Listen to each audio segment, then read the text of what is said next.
Bonjour à tous, j'espère que vous m'entendez bien. Merci beaucoup d'être là. Donc, je m'appelle David, je vais modérer ce super panel.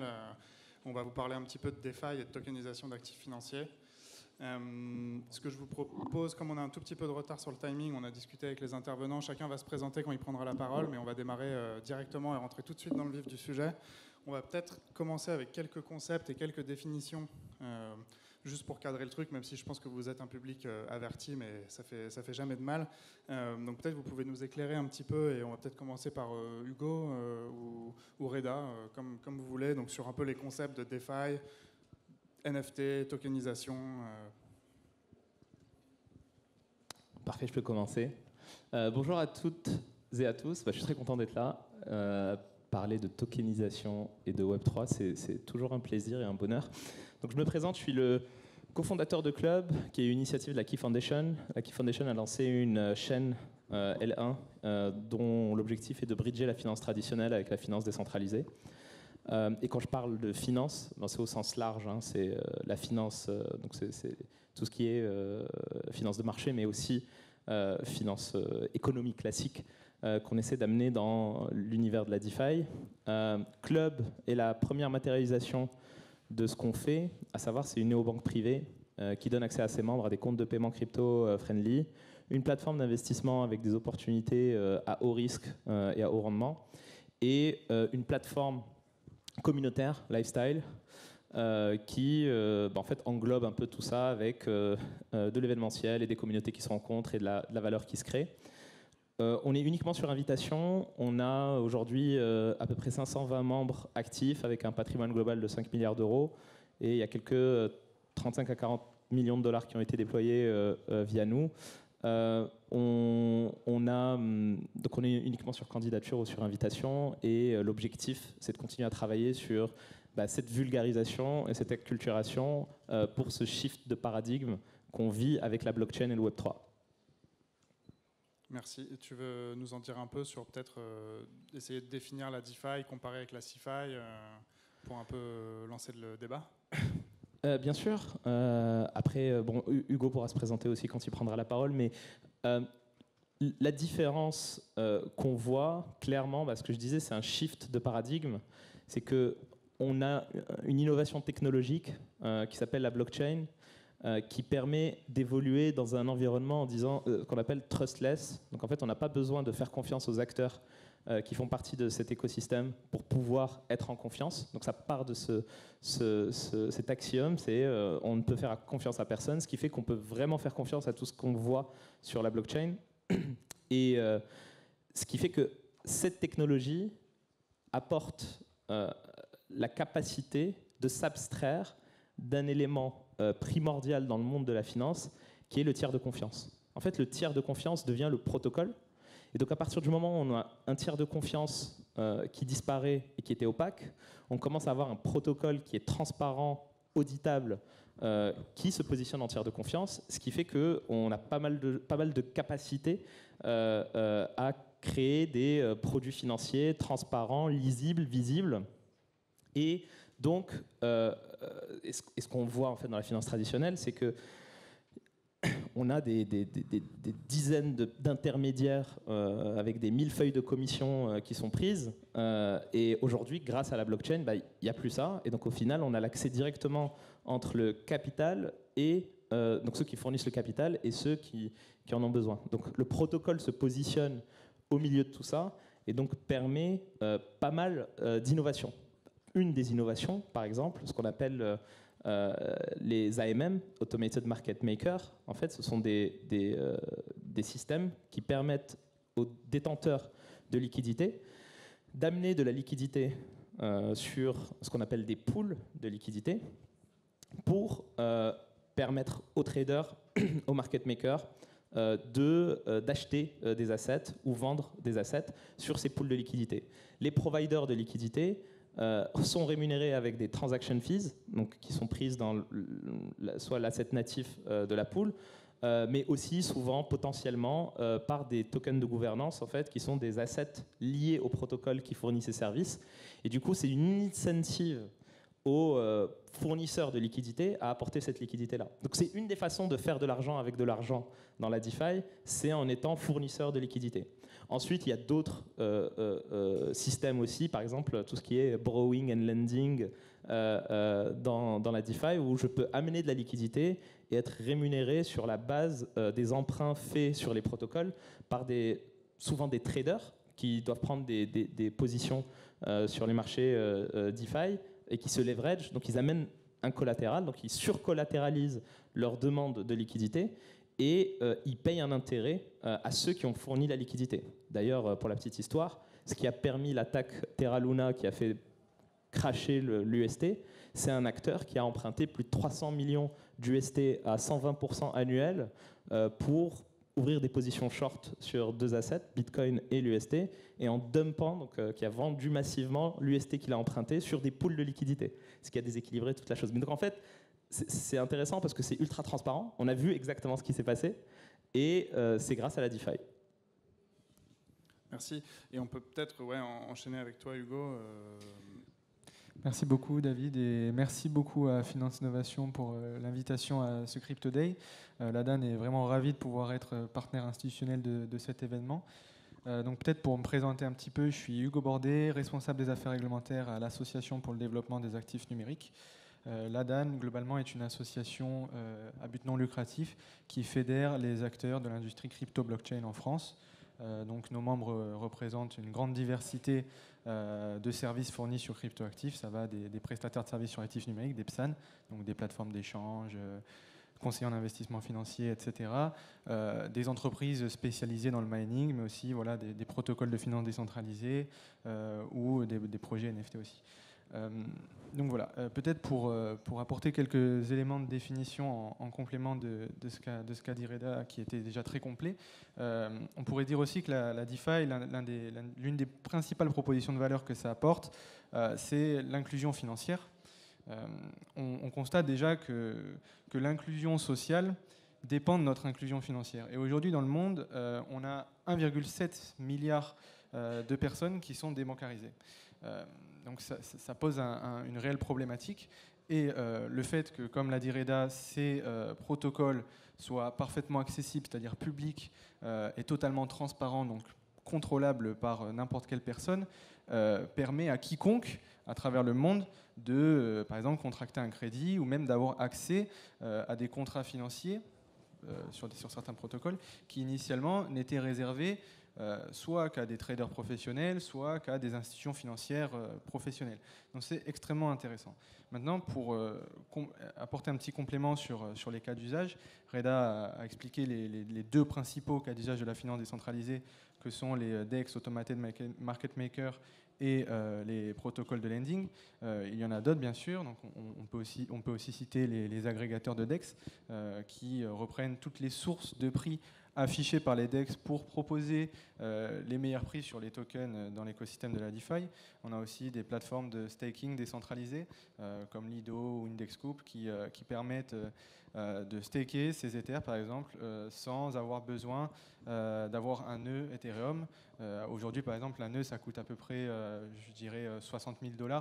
Donc, ce n'est pas accessible à tous. Et ces protocoles permettent à quiconque de staker 0,1 Ether, 1 Ether et autres. Donc, par exemple, Lido, aujourd'hui, regroupe 1% de tous les Ethers en circulation. Et on a plein d'autres protocoles. Et on constate surtout l'arrivée de ce qu'on appelle la DeFi 2.0, qui est un ensemble de nouveaux protocoles qui viennent résoudre certaines problématiques que rencontrait la première génération de protocoles. Donc là, je pense principalement à Olympus DAO et son jeton OHM qui viennent créer une nouvelle réserve de valeur très innovante dans l'écosystème. Mais on a même des cas d'usage français, avec par exemple Morpholabs, un protocole de lending qui vient réduire les écarts de taux d'intérêt entre le lending et le borrowing, ou par exemple Paladin Vote qui vient résoudre les problématiques de gouvernance de certains protocoles. Tout ça pour dire que la DeFi offre une myriade de cas d'usage qui, chacun d'entre eux, apporte une certaine proposition de valeur dans l'industrie des cryptoactifs.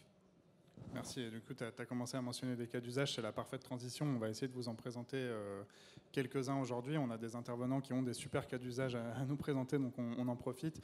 On peut peut-être commencer par toi, Jean-Baptiste. Et tu peux nous parler un petit peu de ce que vous faites, et notamment tu voulais parler de tokenisation d'invoice, je crois. Oui, tout à fait. Donc, déjà, je me présente rapidement. Jean-Baptiste Godemé, je suis responsable Data Analytics chez Kyriba. Donc, Kyriba, c'est le leader SaaS de la gestion de liquidité. On a plus de 2000 clients dans le monde. On a à peu près 40 000 trésoriers qui, tous les jours, utilisent notre solution pour gérer leur cash, leurs paiements, leurs risques et le financement de leurs fournisseurs. Alors en effet, moi, ce qui me frappe toujours un petit peu, c'est qu'on a tendance à partir de la technologie et des caractéristiques de la technologie pour leur trouver des cas d'usage. Donc moi, ce que je voudrais faire aujourd'hui, c'est prendre un cas d'usage où on analyse les limites de la finance centralisée pour voir comment la DeFi peut apporter une solution. Et ce qu'on voit dans le monde, c'est les chiffres de la Banque mondiale, c'est qu'il y a un sous-financement des petites et moyennes entreprises. À l'échelle mondiale, on parle à peu près 5 trillions de dollars de sous-financement des petites et moyennes entreprises. Et ce n'est pas un petit problème, hein, parce que si vous prenez la France, les chiffres de l'INSEE, les PME en France, c'est 6 millions d'employés, et c'est près de la moitié de la valeur ajoutée. Donc vous imaginez un petit peu le potentiel si on était capable de réduire ce gap de financement au niveau des petites et moyennes entreprises. Et en fait, le problème, il vient de la finance centralisée. Pourquoi ? Parce qu'en fait, on s'est habitué avec la finance centralisée à ce que le financement de l'économie soit vu entreprise par entreprise. C'est une raison simple, hein, c'est que c'est uniquement entreprise par entreprise que l'on a une information financière au travers du bilan qui est audité. Et c'est donc seulement à ce niveau-là que les banques traditionnelles peuvent analyser la solidité financière d'une entité. Mais en fait, ça n'a pas vraiment de sens parce qu'il n'y a aucune entreprise qui travaille de manière isolée. Toutes les entreprises sont dans un écosystème, sont dans une filière industrielle. Et cette finance centralisée, finalement, ça conduit à une situation assez absurde. Si vous prenez, je ne sais pas, par exemple, le cas de la filière automobile, vous allez avoir un gros constructeur qui va avoir accès à la liquidité, à un financement à des conditions avantageuses, alors que la moitié de la voiture qu'il vend, finalement, va être fabriquée par des PME qui n'ont pas du tout accès à la liquidité aux mêmes conditions. On voit bien que c'est évidemment complètement absurde. Et donc ce qu'il faut, c'est repenser le financement de l'économie au niveau des filières industrielles. Et c'est justement ce que permet la finance décentralisée. Alors pourquoi ? Juste imaginez que chaque filière industrielle, donc par exemple la filière automobile, ait un token de bonne qualité financière que chaque acteur puisse mettre en garantie pour obtenir un financement. Eh bien, de facto, l'ensemble des acteurs de la filière, que ce soit le gros constructeur ou la plus petite PME qui fabrique un boulon dans la voiture, va avoir accès à la liquidité à peu près aux mêmes conditions parce qu'elle va pouvoir mettre en garantie le même actif. Et créer cette token-là, c'est justement ce qui est possible en tokenisant les factures, tout simplement. Donc, prenez une facture, vous la tokenisez sur une blockchain.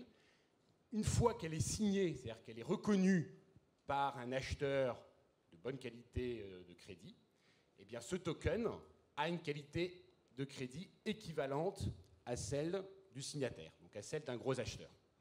Donc une fois que vous avez un actif de bonne qualité dans la filière industrielle, elle peut être utilisée comme une sorte de monnaie locale, si vous voulez, c'est-à-dire qu'elle peut être utilisée tout au long de la chaîne pour faire les achats des fournitures, et elle peut également être utilisée, être mise en garantie auprès d'un pool de liquidité, pour reprendre les mécanismes dont on a déjà parlé, mis en garantie auprès d'un pool de liquidité dans la blockchain pour obtenir en échange un financement.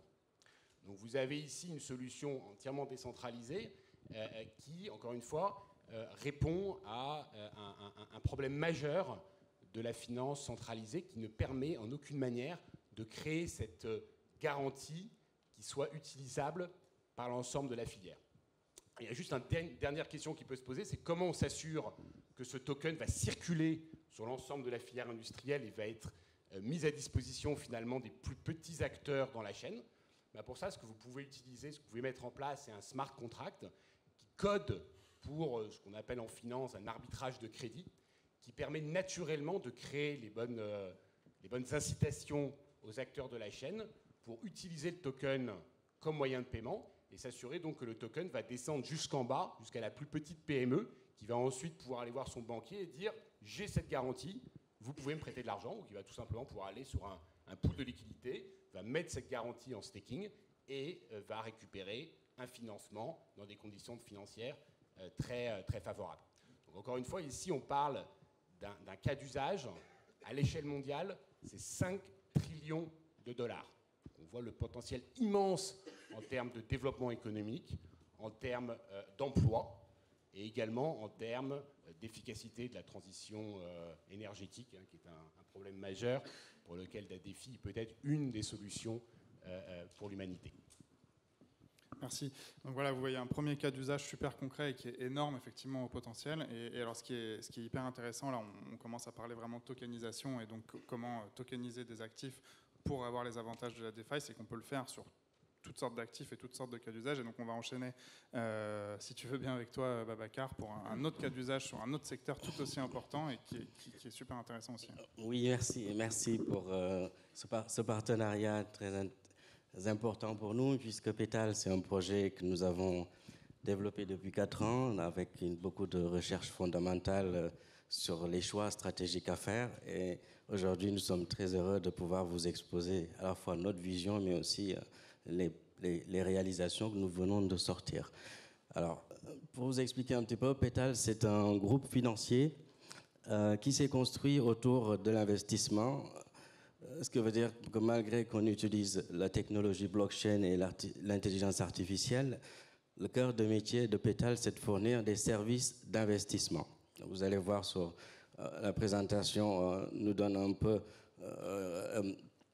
une vision crypto, mais on est dans des services de tokenisation qui sont le cœur de notre métier. Donc pour pouvoir faire une proposition de valeur qui est dans l'air du temps, nous avons développé une série de technologies qui nous permettent aujourd'hui d'utiliser le côté immuable d'une blockchain pour inscrire un actif de façon définitive et dans le temps. C'est pour ça qu'on a développé notre propre blockchain qui est interopérable avec la plupart des réseaux de blockchain existants. Et par-dessus, nous avons construit également des services de tokenisation qui respectent la plupart de la réglementation sur les assets. Et le cas d'usage sur lequel nous aimerions vous faire part aujourd'hui, c'est la tokenisation du blé, qui est une actualité. Nous avons signé cette semaine un important accord de 10 millions d'euros sur une première tranche, jusqu'à 100 millions d'euros d'investissement dans le blé les 4 années à venir, et qui seront essentiellement tokenisés sur le réseau Vortex de Pétale. Donc concrètement, comment ça se passe? Nous avons des investisseurs qui viennent nous voir depuis plus de 12 mois en nous disant nous avons des problématiques de traçabilité pour l'investissement dans le vert. On aimerait bien, quand on met notre argent, qu'on soit sûr que c'est investi dans l'agriculture durable ou bien le vert pour des questions de traçabilité, parce qu'ils ont des incitatifs sur le carbone ou autre. Et pour cela, nous avons apporté une réponse concrète, c'est de créer une obligation avec notre partenaire Turbo Céréales qui nous permet de tokeniser cette obligation sur le réseau Pétale. Donc le mettre à disposition, ce qui permet dans un premier temps à des réseaux d'investisseurs qualifiés de pouvoir acheter ces obligations sous forme d'actifs digital, de pouvoir obtenir du rendement, pour ne pas dire passif, puisqu'il n'y a pas de gestion à faire sur le réseau, et des rendements très attractifs, et puis de pouvoir réinvestir s'ils ont d'autres arbitrages à faire. Voilà. Après, nous avons fait ce cas d'usage qui est basé sur 3 domaines disciplinaires. Il faut évidemment respecter la réglementation. Il faut que acheter du blé futur nécessite d'avoir des contrats qui sont bien ficelés, puisque l'agriculture produit s'engage à livrer à des prix, le négociant négocie à une date, et puis le trader de liquidité, en l'occurrence, s'engage à verser dans les bonnes conditions financières. Donc ça, c'est l'aspect purement juridique. Vous allez avoir l'aspect économique. Et quand vous achetez du blé qui double de valeur en quelques mois, vous pouvez vous assurer qu'il y a de la spéculation sur le court terme. Mais sur le long terme, si vous regardez un peu la courbe de cet asset, c'est un actif très intéressant pour investir, malgré la circonstance exceptionnelle actuelle d'approvisionnement. Donc nous, ce qu'on s'est fixé pour objectif chez Pétale, c'est de développer dans le Green Fund, qui est un de nos piliers stratégiques, de développer notre financement de la filière du blé, en fédérant autour de nous les investisseurs qui viennent acheter le token Pétale, qui viennent arbitrer directement sur nos plateformes, et puis on fournit ces liquidités à l'écosystème des agriculteurs, en l'occurrence 2000 agriculteurs français. Voilà, c'est un cas d'usage très simple à comprendre. Nous avons des intermédiaires, nous avons utilisé le meilleur de ce qu'offre la DeFi, c'est-à-dire très peu d'intermédiaires finalement, et ensuite le meilleur de la finance traditionnelle, c'est-à-dire des produits sécurisés sous forme de securities, ce qu'on appelle des produits dérivés obligations. Merci beaucoup. Et on va voir un dernier petit cas d'usage, enfin pas petit d'ailleurs, avec Reda, qui est un peu différent et qui est tout aussi intéressant sur la branded finance. C'est hyper intéressant parce qu'en fait la blockchain, la décentralisation et la possibilité de créer des produits DeFi transparents permettent d'apporter cette confiance et cette lisibilité. Et un des sujets qu'on a regardé et sur lequel on a travaillé ces derniers mois, en fait, on parle de TradFi pour la finance traditionnelle, il y a eu la DeFi pour la finance décentralisée, et un concept qu'on est en train de créer, qu'on appelle le BrandFi, c'est comment une marque peut être capable de créer des incitations, des incentives à son écosystème de consommateurs à travers la finance décentralisée. Et en fait, on a un use case qui, d'ailleurs, se lance cette semaine avec une marque, tout ce qui est de plus réel, avec des points de vente, tout ce qui est de plus réel, une marque fashion qui s'appelle Eleven Paris, donc qui vend des habits, certains d'entre vous doivent connaître la marque, et qui lance son écosystème de loyalty sur la blockchain, sur notre blockchain, la Keychain, avec son token de loyalty, le LVN. Et donc ce token de loyalty s'inscrit dans un écosystème incitatif de consommation, donc pas positionné en tant qu'asset spéculatif, mais un asset d'incentive. À savoir, détenir ce token permet d'identifier que les consommateurs sont des consommateurs loyaux, et avec différents tiers de services en fonction de la quantité de tokens qui sont détenus. Bien évidemment, on parle de token qui est liquide, qui sera très certainement disponible dans des pools de liquidité. Du coup, l'un des symptômes de cette liquidité, c'est que ce token finira par avoir une valeur sur le marché. Et cette valeur, à notre sens, d'un point de vue mathématique et théorique, sera une représentation de l'attachement à la marque de l'écosystème. Donc au-delà de la partie financière, ce token aura aussi une valeur de gouvernance. Pas de gouvernance de gérance de l'organisation, mais de gouvernance stratégique. Ça veut dire que l'écosystème de consommateurs aura la possibilité de donner son avis sur la direction stratégique de la marque. Et cet avis sera pondéré par la quantité de tokens qui sont détenus. Mais ces tokens sont détenus d'une façon particulière et obtenus d'une façon particulière parce qu'ils ne sont détenus qu'à partir du moment où on consomme chez la marque en question. Et je pense que cette technologie et ce use case, c'est le meilleur vecteur pour changer de paradigme sociétal. C'est qu'on a vécu dans une société qui nous a poussé à de la surconsommation, avec une centralisation de la richesse et un désalignement des intérêts entre les financiers, donc les investisseurs, et les consommateurs. Les investisseurs voulant augmenter les marges, les consommateurs voulant plus de qualité, mais qualité, profit, en fait, c'est pas très aligné.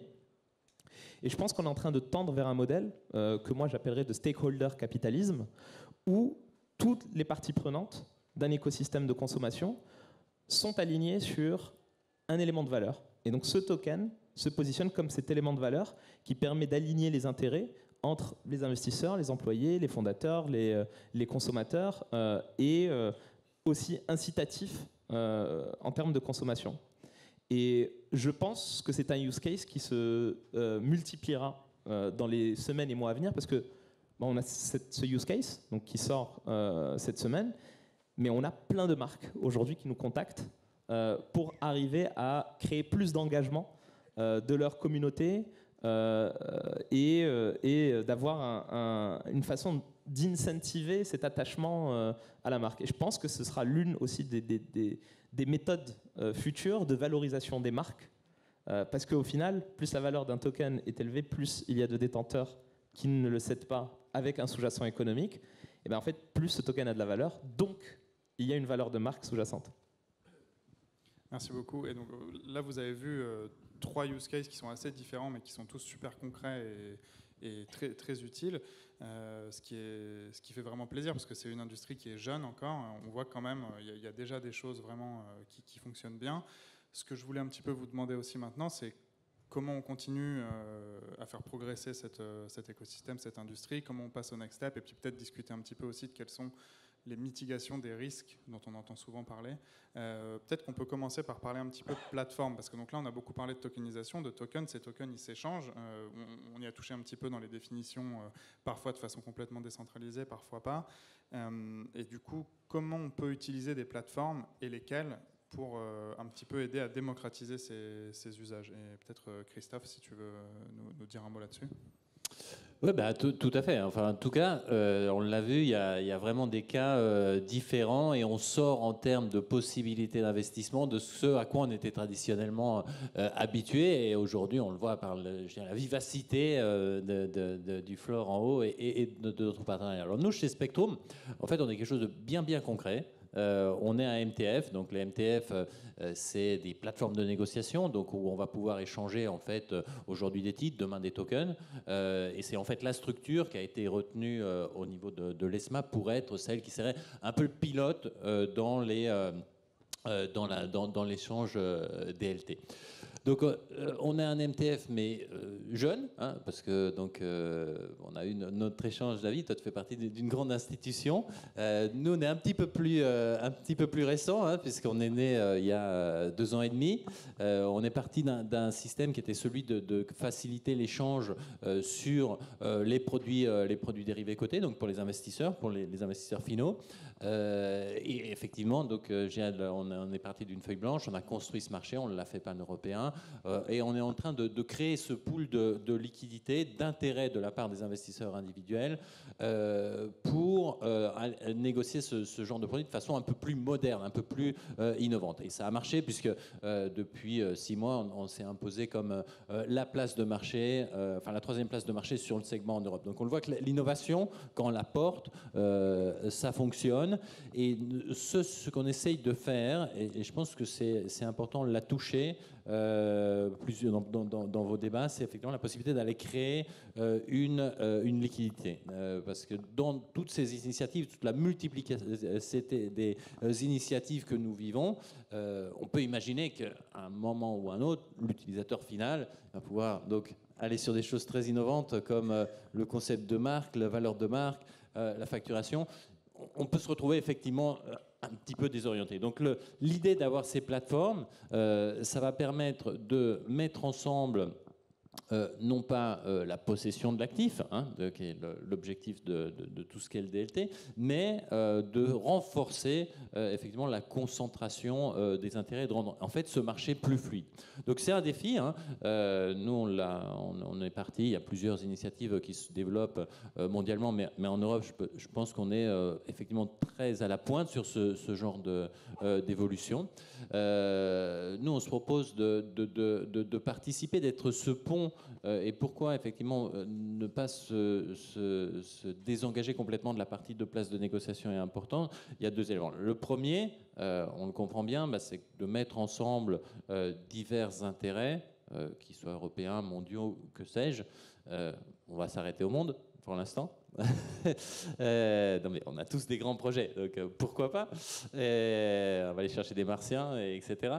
De mettre ensemble la liquidité, c'est important, puisque ça va permettre de rendre effectivement tous ces actifs, je dirais, plus enfin, de leur donner plus d'appétit. Et d'un autre côté, il y a un élément que quand même on peut pas, on aime bien tous faire la différence entre finance traditionnelle et la nouvelle finance. Mais s'il n'y a pas de liquidité, les prix ils se dégradent de toute façon. Donc c'est pour ça que c'est le premier aspect effectivement d'aller concentrer cette liquidité.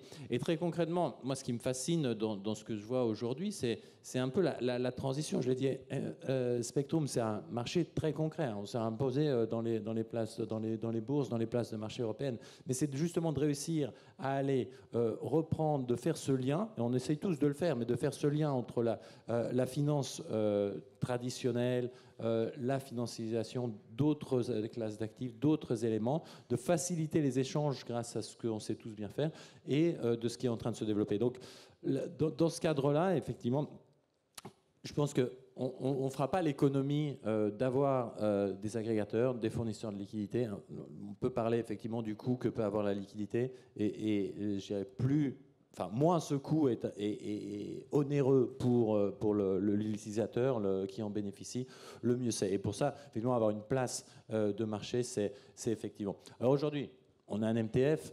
Probablement en 3-5 ans, on sera autre chose. Mais le concept, c'est de pouvoir aller créer, par le cadre qui a été mis en place donc, par l'ESMA, des produits qui sont, je dirais, une place de marché MTF et qui va devenir pilote et donc le faire. Et puis, naturellement, on essaie de donner notre petite contribution quand même. On a été les premiers à apporter effectivement ces produits à levier, haussier ou baissier, sur les cryptocurrencies disponibles en Europe. Donc, on essaye d'apporter cet élément. Le message que je voudrais vous donner, c'est qu'on va pouvoir pêcher en fait aussi bien de l'intérêt, de l'innovation, de la liquidité, peut-être, parce que si on regarde combien elles sont aujourd'hui dans cette nouvelle finance, c'est pas encore beaucoup. Donc on va essayer d'aller pêcher cette liquidité dans la finance traditionnelle pour effectivement faire en sorte que toutes ces initiatives qui sont fantastiques et stimulantes puissent en bénéficier.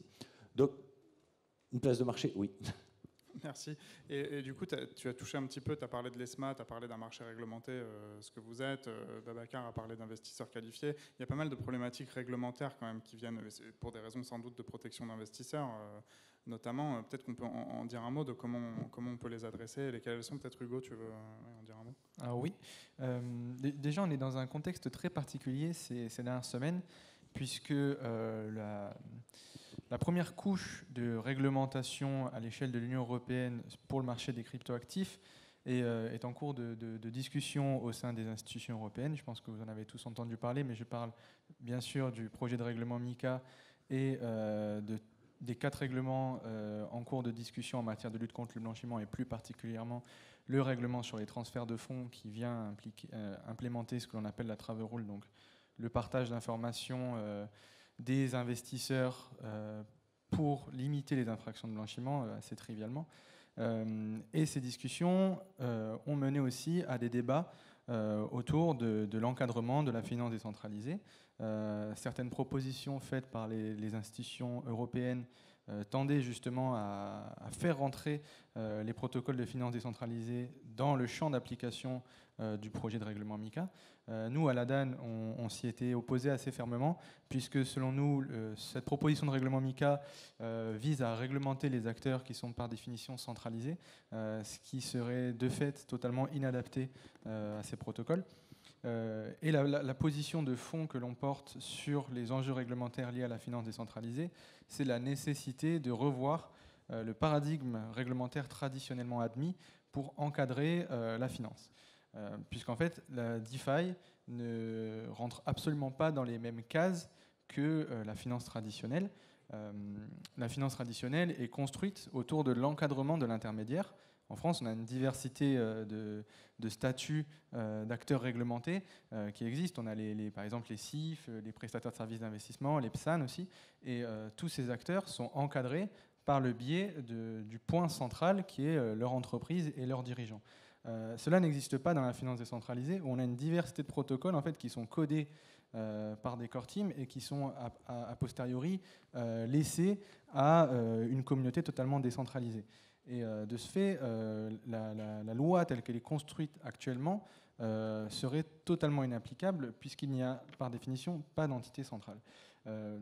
dans ce contexte-là, à l'association, nous prônons bien sûr pour la patience réglementaire et la nécessité de comprendre en fait les nouveaux enjeux liés à l'encadrement de la DeFi, puisque la DeFi fait, ça sera évoqué probablement après par Cyril, fait créer de nouveaux risques qui sont principalement des risques technologiques, au-delà des risques financiers qui existent déjà dans la finance. Et il faut aussi bien savoir délimiter pour les régulateurs ce que l'on appelle de la DeFi et ce qu'on appelle aussi de la DINO, Decentralized in the Name Only, qui sont des protocoles qui n'ont de décentralisé que le nom, qui utilisent le nom finance décentralisée pour s'implémenter dans l'écosystème, mais qui, en pratique, techniquement, sont totalement centralisés. Je pense notamment, donc, je ne vais pas faire du shaming, mais je pense notamment à certains protocoles qui sont totalement personnifiés par le biais des personnes qui les dirigent, ou des protocoles où, par exemple, on va avoir une multisig qui conserve les cryptoactifs mis à la disposition par les utilisateurs sur le protocole. La multisig peut être détenue par une équipe très restreinte qui peut mener à un rug pull. Donc, trivialement, le fait que les personnes partent avec la caisse et laissent les utilisateurs du protocole sans leur fonds. Nous, c'est ce pourquoi on prône à la DAN, et on prône aussi la nécessité de construire une réglementation qui soit adaptée et qui ne tue pas in fine l'innovation dans l'œuf. C'est pourquoi on a souhaité exclure la DeFi du projet de règlement MiCA pour qu'il y ait des réflexions plus long terme sur comment encadrer tous les protocoles, sachant que on ne peut pas assimiler une opération de lending sur AAV à une opération de prêt au sens du code monétaire et financier. Ça ne rentre pas dans la définition. Et c'est plutôt un abus de langage qui a été fait par ceux qui ont développé les protocoles. Le fait d'appeler des smart contracts et des contrats, ça peut mener à confusion, mais les smart contracts ne sont pas des actes juridiques au sens du code civil, au même titre voilà, que les services d'assurance ne sont pas des services d'assurance au sens du code des assurances. Et les services de lending ne sont pas des mises à disposition de fonds, puisque les cryptoactifs ne sont pas des fonds, et donc ne rentrent pas dans la définition du code monétaire et financier. Si je peux me permettre, je suis totalement aligné avec ce que Hugo dit, c'est que effectivement c'est un shift de paradigme, et la réglementation existante était adaptée à ce qui existait dans les années 70, 80, enfin en tout cas la construction du modèle financier centralisé qui regroupe en fait plein de responsabilités. C'est qu'un acteur tiers de confiance est responsable de la custody, est responsable de l'information, est responsable des décisions. Et en fait, le régulateur a dû cumuler la responsabilité de réglementer de nombreux aspects de la finance centralisée. Aujourd'hui, en fait, la DeFi et la technologie qui permet de faire ce qu'on fait dans la DeFi, en fait, enlève certaines de ces responsabilités, à savoir la custody. Technologiquement, une blockchain sécurisée, le protocole garantit la custody et garantit le fait que personne ne va se barrer avec la caisse. Effectivement, si on n'est pas dans de la vraie DeFi et qu'on a une multisig qui permet de partir avec les fonds, comme par exemple la blockchain Polygon, en fait, au final, il y a une team centralisée qui, demain, pourrait se barrer avec la caisse. Et donc, effectivement, il faut arriver à identifier ce type de protocole qui n'ont de décentralisé que le nom, pour dire, bah, vous, en fait, vous êtes soumis à la réglementation classique. Par contre, les vrais protocoles décentralisés, le vrai sujet, c'est est-ce qu'on a envie de protéger l'investisseur, entre guillemets, par rapport au droit à l'information sur des assets. Et donc, effectivement, il y a des sens de responsabilité par les équipes qui lancent des protocoles, de transparence par rapport à ce qu'on donne comme information au public. Et donc ça, c'est un autre aspect de la réglementation. Et donc c'est ça qui est intéressant, c'est ça qui fait le vrai problème pour réglementer ce nouvel écosystème, c'est qu'on n'a pas de cadre. Et donc le vrai challenge des régulateurs, et je pense que la réglementation est hyper importante pour que ce monde se développe, parce qu'il faut qu'il y ait de la protection. Ce n'est qu'en protégeant les gens qu'on peut développer cet écosystème et le faire grandir. Mais c'est vrai que la gymnastique est de se dire, bon, ok, on met de côté tout ce qu'on a fait ces 100 dernières années. Comment est-ce qu'on peut réfléchir de façon fraîche et nouvelle pour vraiment protéger? Donc c'est vraiment un truc, on se dit, en fait, on a de la dette, c'est comme la dette technique en technologie. Bah, partons d'une feuille blanche et essayons de nous dire comment est-ce qu'on peut faire au mieux, sachant qu'on doit réguler. C'est essentiel. La protection du consommateur et de l'investisseur est essentielle pour que cet écosystème se développe. Et alors, du coup, c'est peut-être une question idéale pour toi, Émilie, à côté de Reda, parce que donc là, on parle de token. Donc en fait, quand on parle de token, on parle de quelqu'un qui détient un token, c'est une propriété. Et effectivement, aujourd'hui, dans la réglementation actuelle, on protège les gens grâce à des intermédiaires, comme vous l'avez dit, pour leur propriété. Mais demain, si c'est plus le cas, quels sont les mécanismes qu'on peut utiliser justement pour protéger cette propriété? Sans parler forcément de réglementation, mais de mécanismes de sécurité. Donc, à titre personnel, je suis totalement d'accord avec ce que Hugo et Reda viennent de dire. Mais winter is coming. Ça veut dire que le mois de mars à la Commission européenne a été vraiment extrêmement actif et on se rapproche de ce que la finance traditionnelle a vécu. Et donc, le problème, c'est qu'il va falloir que chacun se responsabilise. On est sur un système qui est décentralisé, mais qui va devoir se réguler par lui-même et se donner les instruments de protection de ses clients. Et donc, on est sur des technologies qui sont extrêmement intelligentes, on est sur des protocoles qui sont extrêmement intelligents, mais back to basic, ce sont des actifs, ce sont des propriétés, ce sont des assets.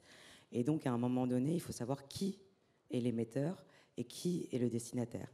Et à mon avis, parce que du coup, Serendipitech, on est une start-up de cybersécurité, donc on est toujours l'oiseau de mauvais augure, mais la protection en fait de cette propriété va venir de l'identification, et c'est là où ça peut choquer énormément dans ce monde qui vient de la cyberpunk, c'est comment on peut retrouver de la confiance dans un monde complètement décentralisé.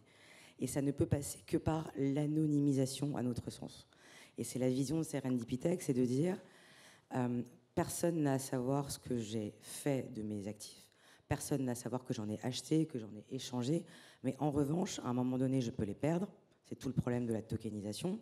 À un moment donné, j'ai aussi envie de les transmettre. Et à un moment donné, comment on fait pour lutter contre le blanchiment d'argent et le fait qu'un jour, le FBI arrive et dise non, en fait, ça vient de quelque chose qui vient du trafic et on vous le prend. Et donc, l'anonymisation pour nous, ça va vraiment être, tu parlais de tiers de confiance, mais c'est à partir du moment où ça va être le client final qui va faire son propre KYC et sa propre compliance. Et donc, chez Serendipitech, on a développé une technologie où, en fait, tout le KYC se fait à partir du device du client. Et donc, c'est lui qui va gérer son onboarding, c'est lui qui va gérer ses propres transactions en s'identifiant de manière sécurisée, mais de manière anonymisée sur la transaction. Et en fait, ce système pourrait permettre aux régulations en cours de dire le job a été fait, il est décentralisé, il respecte le nouveau paradigme des DeFi, des cryptos, mais en même temps, il permet de s'assurer une certaine sécurité. Pourquoi ? La sécurité, elle est essentielle parce qu'en fait, ce sont des propriétés. Que ça vienne de la spéculation, que ça vienne d'autres choses, peu importe. L'important, c'est qu'à la fin, c'est votre propriété et qu'il faut la retrouver. Alors, ça va à l'encontre d'une certaine philosophie, mais en fait, il y a le flux et le reflux. Soit le DeFi et les cryptos attendent la régulation et ce sera un reflux, et là, ce sera très painful, ou soit, en fait, chacun des protocoles se prend en main et décide de mettre en place des solutions qui permettent de sécuriser en fait la propriété d'actifs. Et donc, ce que veut par exemple la Commission européenne, c'est vérifier l'émetteur et vérifier le destinataire. Ça commence à devenir un peu lourd pour une plateforme.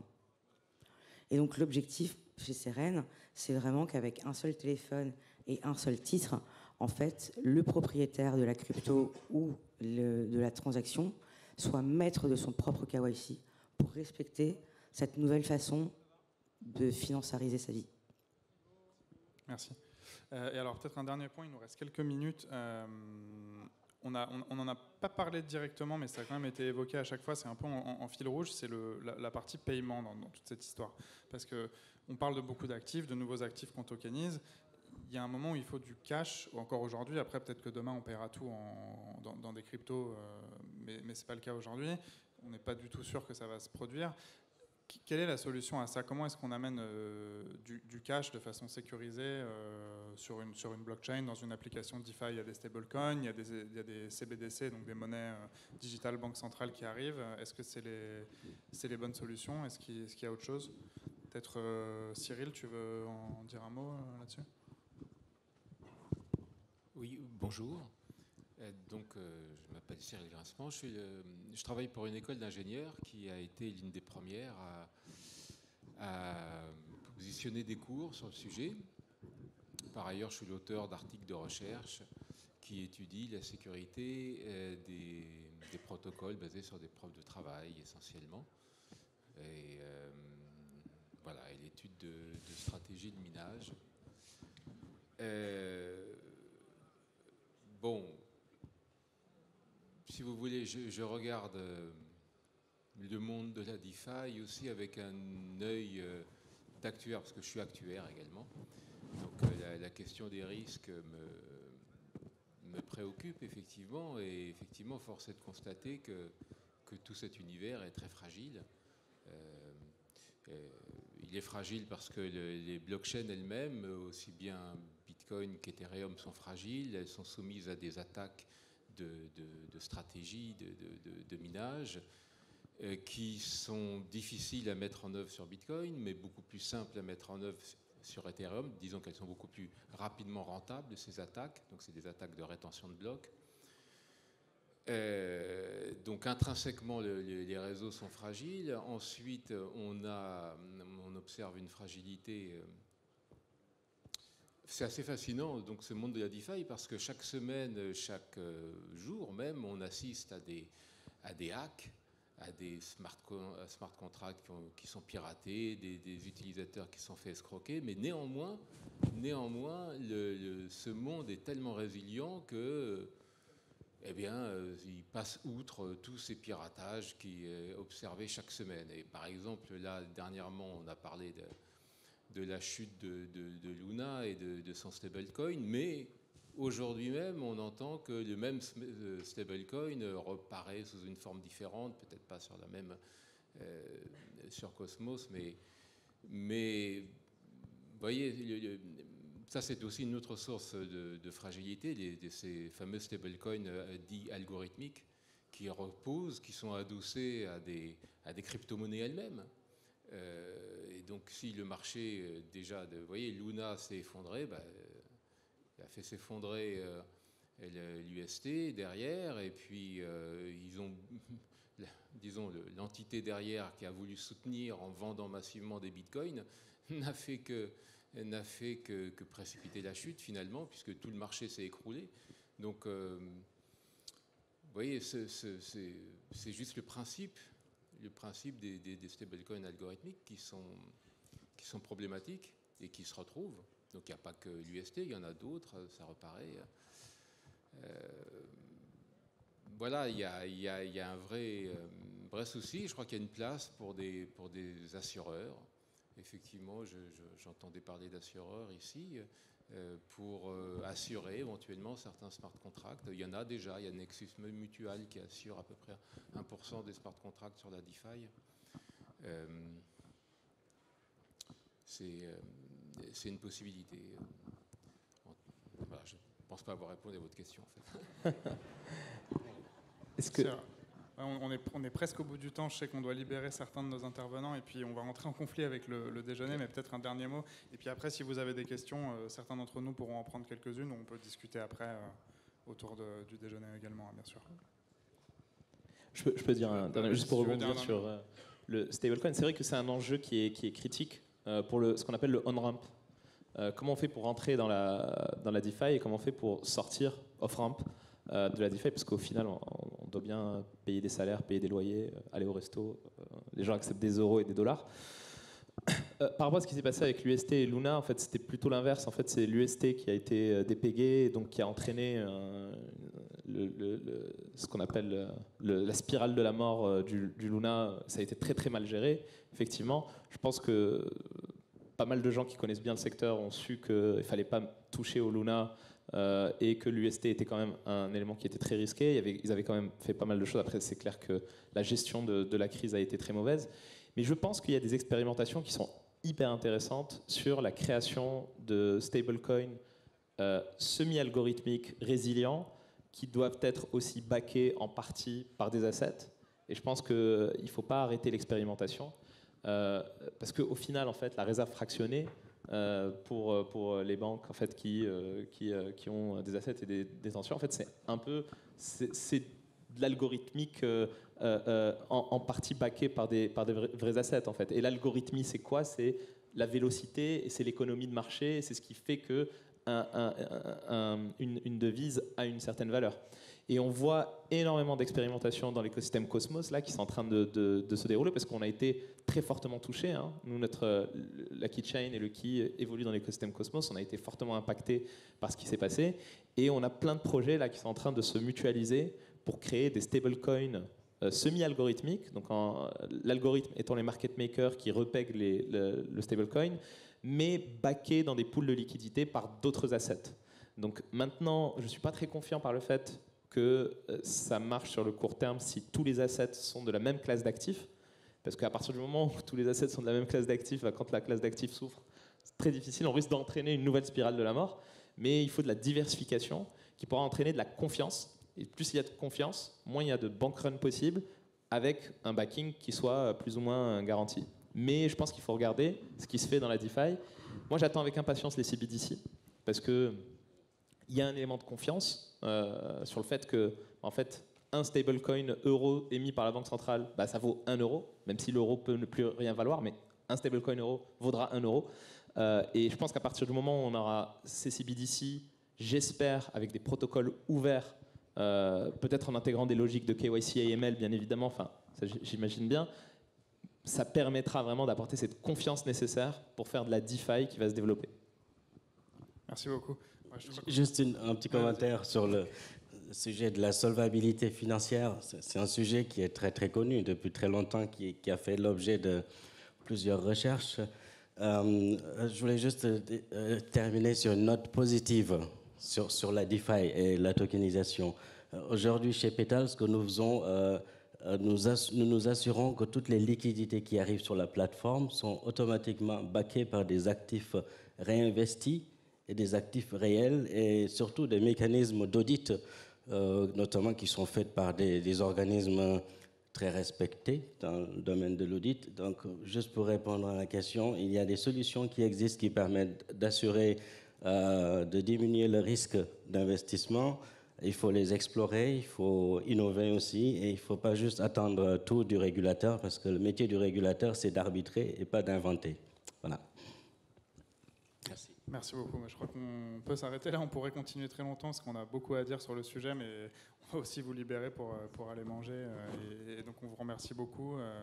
N'hésitez pas si vous avez des questions peut-être à venir nous voir après. On va les prendre à part. Merci beaucoup.